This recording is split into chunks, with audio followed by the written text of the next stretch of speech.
কারাগারে স্বেচ্ছায় কেউ কারোর সঙ্গী হয়েছেন এমন ঘটনা পৃথিবীতে বিরল। তবে এই নজির স্থাপন করেছেন বাংলাদেশের ভোলার মেয়ে ফাতেমা বেগম। 2018 সালে বিএনপি চেয়ারপারসন বেগম খালেদা জিয়ার সঙ্গে কারাগারে ছিলেন এই বিশ্বস্ত কর্মী।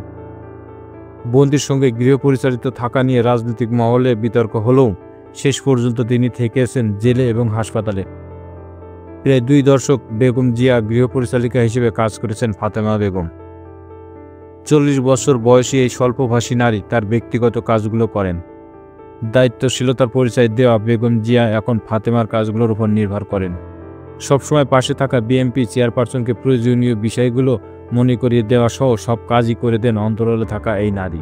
ভোলা সদর উপজেলা কাশিয়ানী ইউনিয়নে মান্দা গ্রামের রফিকুল ইসলামের 5 সন্তানের বড় মেয়ে ফাতেমা বেগম। দরিদ্র পরিবারের জন্ম নেওয়া ফাতেমা বিয়ে কয়েক বছরের মাথায় স্বামীকে হারান। পরে ছেলে এবং মেয়ের ভবিষ্যতের কথা চিন্তা করে দ্বিতীয় বিয়েতে রাজি হননি। অবৈধ সংসারে চাকা সচল রাখতে ঢাকার ভূঁইয়াপাড়ায় একটি ছোট্ট দোকান দিতেন বাবা রফিকুল ইসলাম। কিন্তু মেয়ে বেগম জিয়ার গৃহ পরিচালিকা হওয়া সত্ত্বেও হয়েছে নানা নির্যাতন, ভেঙে দেওয়া হয়েছে দোকান। পরে আরেকটি চায়ের দোকান দিলেও সেটিও গুড়িয়ে দেয় স্থানীয় আওয়ামী লীগ, যুবলীগ এবং ছাত্রলীগ নেতাকর্মীরা। বাধ্য করেন সে কোনো কথা বলতে।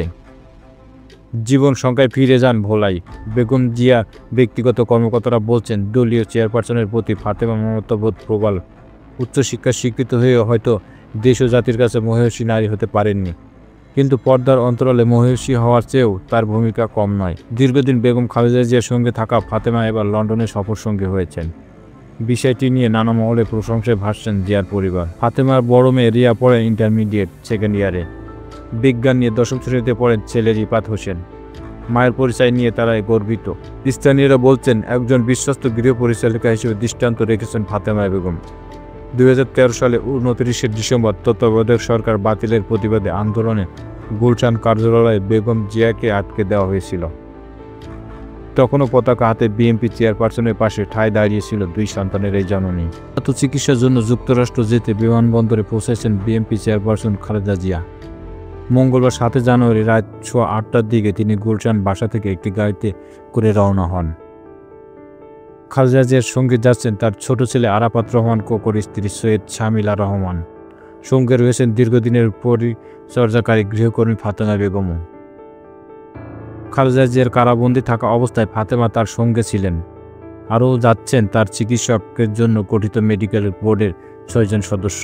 এছাড়াও বিএনপি চেয়ারপারসনের উপদেষ্টা পরিষদের সদস্য এনামুল হক চৌধুরী, খালেদা জিয়ার একান্ত সচিব ABM Abdus Sattar, protocol officer ASM Parvez Khaleda জিয়ার সফরসঙ্গী হয়েছেন। এবার সাবেক এই প্রধানমন্ত্রী খালেদা জিয়া দীর্ঘদিন থেকে liver cirrhosis, kidney, heart, diabetes, arthritis সহ নানা শারীরিক অসুস্থতায় ভুগছেন। এরই মধ্যে কয়েকবার তিনি জীবন মৃত্যুর সন্ধিক্ষণে পড়েন। একাধিকবার তার মৃত্যুর গুজবও ছড়ায়। এমন পরিস্থিতিতে দল ও পরিবারের পক্ষ থেকে সরকারের কাছে তার বিদেশের চিকিৎসা অনুমতি চেয়ে আবেদন করা হয়। সরকার তাতে সাড়া দেয়নি। 5 আগস্ট ছাত্র জনতার অভ্যুত্থানের শেখ হাসিনা সরকারের পতনের পর রাষ্ট্রপতির এক আদেশে খালেদা জিয়ার মুক্তি পান। এরপর দুর্নীতি যে 2টি মামলায় তিনি কারাবন্দী হয়েছিলেন সেগুলোরও রায় বাতিল করেন আদালত। বিএনপি জানিয়েছেন, ঢাকা থেকে খালেদা জিয়া প্রথমে যাবেন যুক্তরাজ্য। সেখান থেকে তাকে লন্ডন ক্লিনিকে ভর্তি করা হবে। 7 বছর পর লন্ডনে খালেদা জিয়ার সঙ্গে বড় ছেলে বিএনপি ভারপ্রাপ্ত চেয়ারপারসন তারেক রহমানের দেখা হবে। লন্ডনে ছেলের বউ জুবাইদা রহমান ও নাতনি জাইমা জান্নাত রহমানও খালেদা জিয়াকে স্বাগতম জানাবে। সংশ্লিষ্ট ব্যক্তিরা মনে করছেন, মা ছেলের দীর্ঘদিন কাঙ্ক্ষিত এই সাক্ষাৎ দেবে দল ছাড়াও ভবিষ্যতের রাজনীতি নিয়ে অনেক কথাবার্তা হতে পারে।